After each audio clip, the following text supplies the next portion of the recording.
Hey everyone, it's Matt here with Night Run Studio, and in this video we're going to set up NPC interactions. We'll make it so that we have this nice interact icon that appears whenever we walk up to the NPC, and also so that he can toggle between the different states we're creating. Let's get started. So let's just talk setup for 1 second. You'll notice that I have disabled my dialogue canvas for now. We'll bring that back in the next episode. You're also going to want some sort of a player who can walk around and interact with the NPC. And on the NPC himself, we've just got a rigid body, some sort of a collider, and then the two states we created in the earlier videos. As a child of our NPC, we've got our animator, which just runs the different animations, and I like to keep those separate from the logic that happens on the parent. All right, with that done, you're kind of good to go. So let's talk about this interact icon. Now I'm using the tiny speech indicators by Pigeon Ivy. You can get those on itch.io for free, and they are available for all uses under the CC0 license. That said, you can use any sort of icons you like. I've already gone ahead and sliced them up as this isn't an animation video, but I'll just quickly show you what I'm doing. First off, let's just click on our NPC and add a new empty object. We'll call this one interact icon. Now in the animation pane, we're just going to click create and make a new animation called open icon. Here I'm just going to drag in all of the frames for this animation and drag them out over about 24 frames. We'll make sure that's looking nice and then just drag the interact icon into place above our NPC's head. Similarly, I just created another animation, this one called close icon, and dragged in each of the frames just in reverse this time. Make sure that that final frame is in fact an empty one, that way it'll sit on a closed frame with no animation showing once you've closed the icon all the way. Now in terms of our animator, there's almost no setup, however we don't want our open or close animation to play on default, so I'm just going to create a new state here, an empty one, which we'll call idle. We'll make this our default, and then we're just going to rename open icon and close icon to just simply be open and close. We're not going to worry about any transitions here as we can call all of that from the code itself. Let's just do a tiny bit of cleanup here. I'm going to create a new folder for these animation things and just plop them in there just to keep things clean. At that point, we can go ahead and write our scripts. We're going to need two this time around. One will be our NPC talk, which is just going to handle the talking and make this interact icon pop up. And we're also going to make a controller, which is going to be how we move between these different states. I'm just going to call this one simply NPC. All right, we can get rid of our start and update method as we won't be needing those. And the first thing I want to do in NPC talk is just make it so this NPC stops when the player walks close.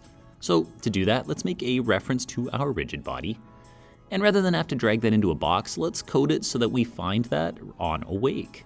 So we can create an awake method and just tell it that our rigid body is equal to, and we'll just use a get component call for the rigid body 2D.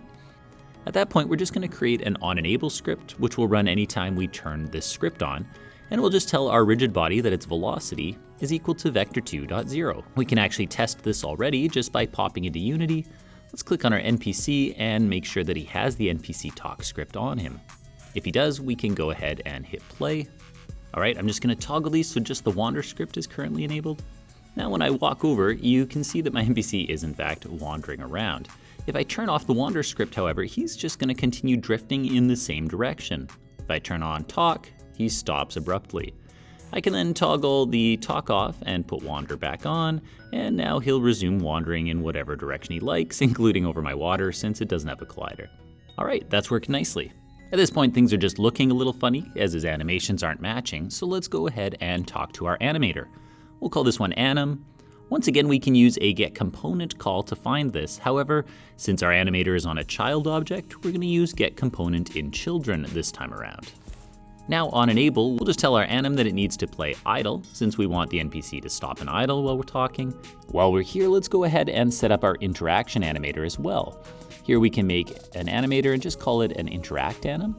This time I'm not going to get it in awake. We'll make this one public since we're adding multiple animators and we want to specify which one is for interactions.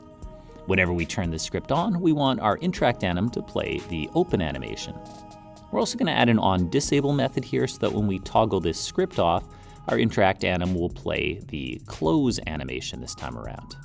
All right, so now we can just drag the animator from our interact icon into our NPC talks interact anim box. And we're almost ready to go. However, we don't want our animations to be playing on loop, and I forgot to fix this earlier. So let's just pop into our animations folder, click on both the open and close icons, and make sure that we set them not to loop. That way they'll just play once and then hold on their final frame, which will work great. Alright, so now when we get in the game, I can turn off wander and he keeps wandering, but when I hit talk, he stops, plays his icon. You'll notice we've got a little layering issue, which we'll fix. However, then when we turn it off, the icon disappears again. Alright, that's working quite nicely. However, let's just quickly go into our interact icon here, and in the sprite renderer, let's just set this to a nice high layer so that it renders above everything else. I'm gonna set mine to 100. Alright, now wouldn't it be nice if our code did all this toggling for us? So let's go ahead and add the NPC script onto our NPC. I'm just gonna drag mine all the way to the top of my script since this is the controller, and then let's open it up. Now we will need our start method, but not update, so we can go ahead and get rid of that. And now what we wanna do is just make a reference to each of the different scripts that we're going to be toggling. So I'll make one for NPC patrol, wander, and also for talk. Essentially, this script is just going to be a state machine. It'll have a switch state method that allows us to, under certain conditions, just toggle which scripts are active at any given time. Now we're gonna need a way to track which state is our current state at any time. So here we're gonna create a public enum, or enumerator, called NPC state. We're gonna want one for each of the states we've created, but also we're gonna need a default state, which will just be the fallback anytime our NPC doesn't know what to do. This will be the thing he does. And later on, I'll also add idle, so we can put that in there as well. We're also gonna need a public NPC state variable called current state, and this will just be the thing that actually keeps track of which of the states we're in at any time. I'm gonna make patrol my default. You can choose a different if you like. We're also gonna need one last NPC state reference here, and this is gonna be the default state. So while we wanna keep track of the state we're currently in, we also wanna know what our fallback is. So as soon as the game starts, we'll store our default state, and it's just gonna be whatever state we set to begin with. So in my case, that will be patrol. I'm also just gonna make the default state private as we won't need to see that in the inspector. At this point, we're gonna call a switch state method, which we'll create in a second, and just pass that current state along, which is what's gonna make sure that he starts in the correct state.